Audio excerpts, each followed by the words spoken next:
Tell me, why is an elf want to fight for Skyrim? Hey everyone, Altair here. The Elder Scrolls 6 teaser dropped in 2018.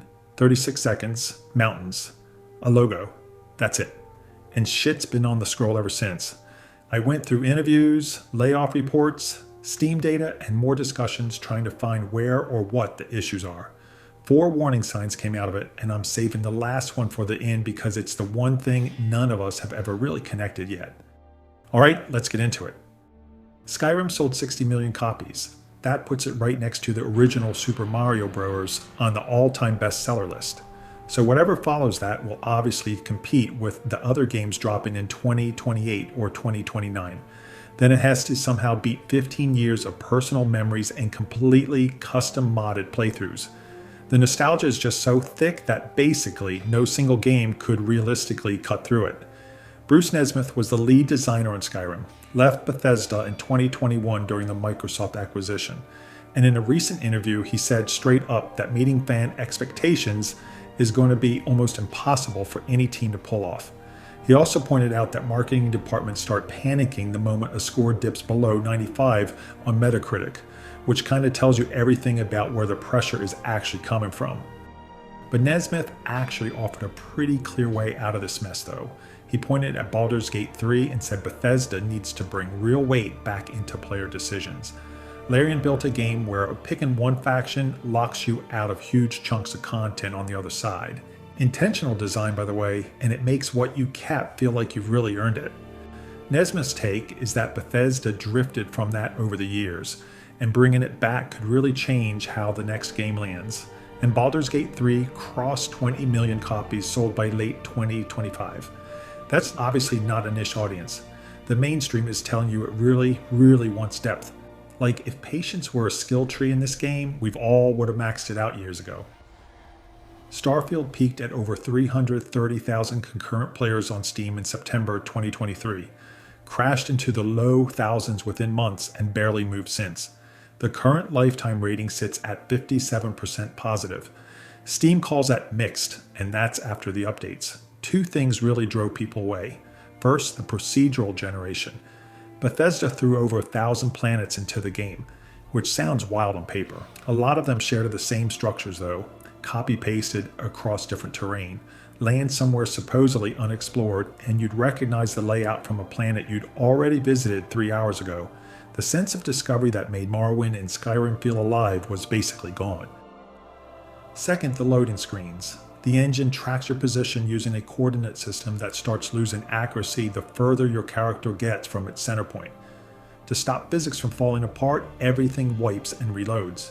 So you're watching a load screen to walk through a door. Red Dead Redemption solved this on the Xbox 360 over a decade ago.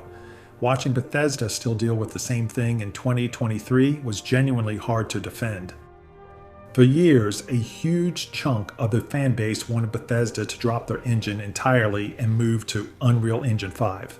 Then Oblivion Remastered came out in April 2025 and kind of accidentally closed that debate. The remaster ran UE5 for visuals while the original 2006 Gamebryo engine handled gameplay and physics underneath. It looked genuinely good, but players with expensive cards still hit brutal stuttering though, because the modern rendering pipeline kept getting choked by the older system running below it. Technical reviewers called it one of the worst performing PC releases they had tested that year. Bethesda also confirmed there would be no official mod support, no creation kit, no workshop tools, nothing handed to the community. You'd think that ends the modding scene before it starts, but fortunately it didn't. Within a few weeks, Oblivion Remastered became the fastest modded game in Nexus Mods history. No official support, and modders still found a way in. And as you've already know, I've got mods that completely rewrote how combat works. Going back to vanilla at this point isn't something I'd willingly do. Watching that community figure it out without any official help was kind of impressive, man. With Unreal Engine 5 stuttering killed most of the Just Switch engine's enthusiasm pretty quickly. The problem came from 2 different systems fighting each other. Creation Engine 3, which is supposed to be one unified build, should skip that specific conflict from the start. Todd Howard has said the CE3 transition has gone smoother than anything from the Starfield era, with stable daily builds and the majority of the studio now on Elder Scrolls 6. So at least we have some sort of good news. Microsoft bought Bethesda's parent company in 2021 for $7.5 billion. Since then, Arcane Austin closed in May 2024, Tango Gameworks closed in May 2024, and ZeniMax Online lost Project Blackbird, a sci-fi MMO they've been building for 7 years. Matt Firor, the studio's founder, resigned after watching it get cancelled. I get why people look at all that and assume Elder Scrolls 6 is next on the list. The thing is, ZeniMax Online is a completely different studio from Bethesda Game Studios. The Blackbird cancellation hit Hunt Valley. The Elder Scrolls team works out of Rockville. Those aren't the same place. And more recent reporting has specifically named Fallout and Elder Scrolls as the franchises getting increased investment starting July 2026, while cuts land elsewhere. So the studio making this game wasn't the one that got gutted. The monetization side is a whole separate concern though. Back in 2015, Bethesda and Valve tried rolling out paid mods for Skyrim on Steam. A 130,000 signature petition killed the program within a week. Then Creation Club content started showing up inside Fallout 4 updates that kept breaking community mods in the process. That same pattern repeated as recently as late 2025.